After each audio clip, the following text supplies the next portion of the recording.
Bonjour tout le monde, j'espère que vous passez une journée extraordinaire. Mon nom est Pierre-Hugues Geoffroy, je suis propriétaire des Centres Humanovo, puis entraîneur depuis 15 ans. Et aujourd'hui, on va parler de constance, stabilité, mesure et feedback. C'est tellement important de donner à notre corps une forme de constance, de stabilité. Le corps a besoin de ça pour créer de l'adaptation. On a besoin d'être soumis à un stimuli sur une certaine fréquence pour une certaine période de temps pour qu'on puisse générer de l'adaptation. Puis j'en ai déjà parlé dans une autre vidéo ou un podcast, tout dépendant sur quel média vous m'écoutez. Mais le corps, en fonction de son environnement, va émerger d'une certaine composition corporelle ou santé. Donc, il faut qu'il soit soumis à un certain environnement pour une certaine période de temps. Donc, le corps a besoin de constance pour s'adapter. Ça m'arrive tellement souvent dans ma pratique de voir des gens qui rentrent dans mon bureau, qui recherchent une solution. Et là, ils s'attendent que chez Humanovo, il va avoir une méthode révolutionnaire. Je vous dis, on n'a rien inventé.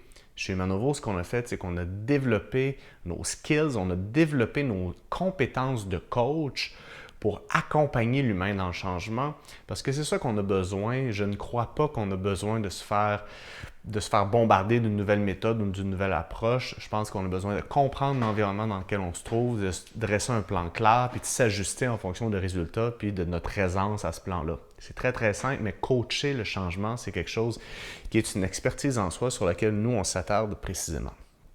Donc, ça arrive souvent que les gens viennent néanmoins chez nous et là, ils s'attendent à une méthode miracle.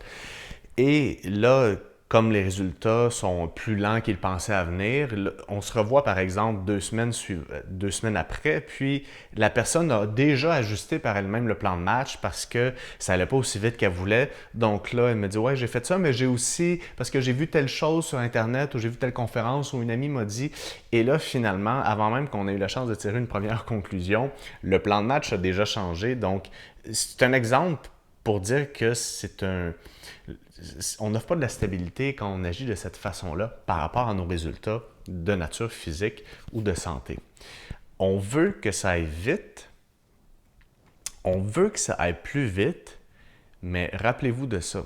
On veut que ça aille plus vite, mais ça arrive plus vite qu'on pense quand on met en place le bon système. Et ce sur quoi vous devez mettre votre attention, c'est sur les tâches que vous devez mettre en place pour atteindre vos résultats, sur les mesures qui sont choisies, puis sur le feedback par rapport aux résultats donnés. C'est très, très simple comme approche, mais c'est la bonne façon de faire si on veut des résultats à long terme. Donc, on a besoin de constance, on a besoin de stabilité. Comme je vous dis, on ne croit pas à une méthode, c'est plutôt de créer un environnement stable dans lequel on va pouvoir tirer des conclusions. C'est pour ça qu'on dit plutôt, on ne suit pas une diète ou un régime, on travaille sur notre alimentation ou on travaille sur nos habitudes. Tu sais, quand on travaille, on construit, on bâtit, on crée, on s'ajuste.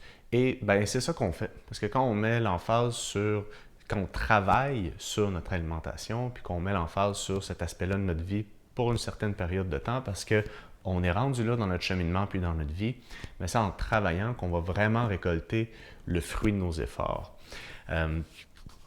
Puis imaginez construire une maison dans un peu l'énergie que je vous ai parlé tantôt, d'un client qui arrive, puis on se fait un plan de match, puis avant même qu'on se revoie, le plan a déjà changé 2 ou 3 fois parce qu'on est dans toutes les directions, puis on veut que ça aille vite, puis on est plus en état de réaction. Donc, imaginez qu'on se fait un plan pour construire une maison, on va chercher des outils, ils ne sont pas tous disponibles, mais on prend ce qui est disponible, on commence à construire, finalement, on a une première embûche, on trouve que c'est difficile, fait qu'on change de plan, on se fait un autre plan avec d'autres outils, puis finalement, il n'y a rien qui fonctionnerait de cette façon-là. Donc, c'est un peu la même chose avec notre plan.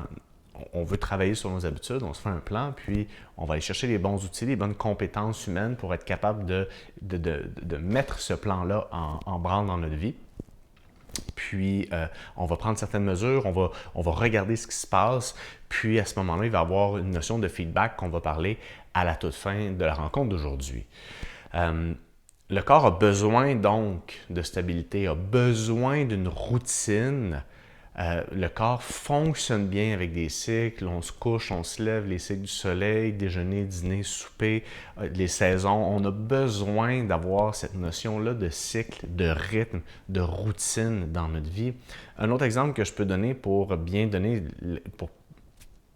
comprendre l'exemple de la routine, imaginez que vous arrivez au travail. Exceptionnellement, le lundi, vous ne rentrez pas à 8 heures, mais vous rentrez à 10 heures. Après ça, le mardi, vous rentrez cette fois-là à 8 heures, mais vous devez apprendre un nouveau système pour bien gérer, je ne sais pas trop quoi, je n'ai pas de secteur d'activité en tête, mais là, vous avez un nouveau système. Puis, le mercredi, il y a un collègue qui aménage dans votre bureau, soi-disant que ça va aider à votre productivité. Puis, le jeudi, on revoit votre description de tâches, puis le vendredi, finalement, le système qu'on a mis en place le mardi, on le laisse de côté, puis on revient à nos habitudes. Donc, dans un contexte comme ça, même si l'intention de l'équipe de direction ou des changements qui ont été mis en place était de peut-être améliorer l'efficacité, comme il n'y a pas de routine ni de stabilité là-dedans, ça va être le chaos. Là. Je veux dire, ça ne créerait pas une situation où la personne va vraiment pouvoir être plus productive. Donc, et si jamais ça a fonctionné, ben on ne sait pas, est-ce que c'est le collègue, est-ce que c'est l'horaire, est-ce que c'est la description de tâches, est-ce que c'est le système? Donc, ça devient très confus. Et je vois souvent les gens qui approchent leur démarche de santé, de perte de poids de cette façon-là. L'autre notion qu'on veut, donc c'est un petit exemple pour illustrer un peu le chaos des fois qu'on peut mettre dans nos vies, puis à quoi on soumet notre corps, puis notre corps physique, mental, émotionnel. Quand dans le fond, ça se doit d'être une démarche relativement cartésienne, tout en nuançant cette humanité-là qui nous habite, qui fait en sorte que oui, on peut aller souper au restaurant avec des amis, boire un verre, manger du dessert. L'idée, c'est pas de contrôler puis d'être hyper rigide. C'est juste d'agir en connaissance de cause, en étant vrai avec soi-même, avec notre environnement, avec nos envies, puis en prenant des mesures objectives pour être capable de tirer des conclusions qui vont nous amener vers où on veut aller. Donc, ça nous amène vers la notion de mesure et de feedback. Sachez qu'on mesure tout le temps. Que ce soit une mesure qui est objective ou subjective, on pourrait mesurer comment je me sens quand je mange, on pourrait mesurer nos signaux de faim, on pourrait mesurer est-ce que je me sens coupable ou pas coupable, on pourrait mesurer nos rages, on pourrait mesurer notre poids, nos calories, on pourrait faire un journal d'entraînement, on pourrait mesurer notre kilométrage. Donc, tout ça pour dire qu'on mesure continuellement. Et un bon travail d'accompagnement pour réussir à vraiment transformer une vie, c'est de faire une première évaluation, de tirer un constat, de faire un plan de match, un plan de match avec des hypothèses. Donc, on s'entend pour dire que si on fait A, B, C, ça devrait donner X, par exemple. Et là, on va prendre ces mesures-là sur une période de temps et quand viendra le temps de revalider les mesures, si ça a bien été fait, on va être capable de tirer une conclusion pour ajuster le plan de match ou aller de l'avant. Donc, c'est vraiment ce travail-là de feedback qui va vous permettre de prendre une décision éclairée par rapport à ce qui s'est réellement passé. Et c'est pourquoi je crois que c'est hyper important d'être accompagné dans une démarche aussi complexe que ça, parce que si on approche une démarche de changement aussi complexe que la santé puis la perte de poids par soi-même, on doit décider. Commenceriez-vous par l'entraînement ou la nutrition? OK, par l'entraînement, plus musculaire ou cardiovasculaire? Cardiovasculaire, à quelle intensité, à quelle fréquence, pour combien de temps? Puis tout le temps cardiovasculaire pour les 6 prochains mois, pour la prochaine année?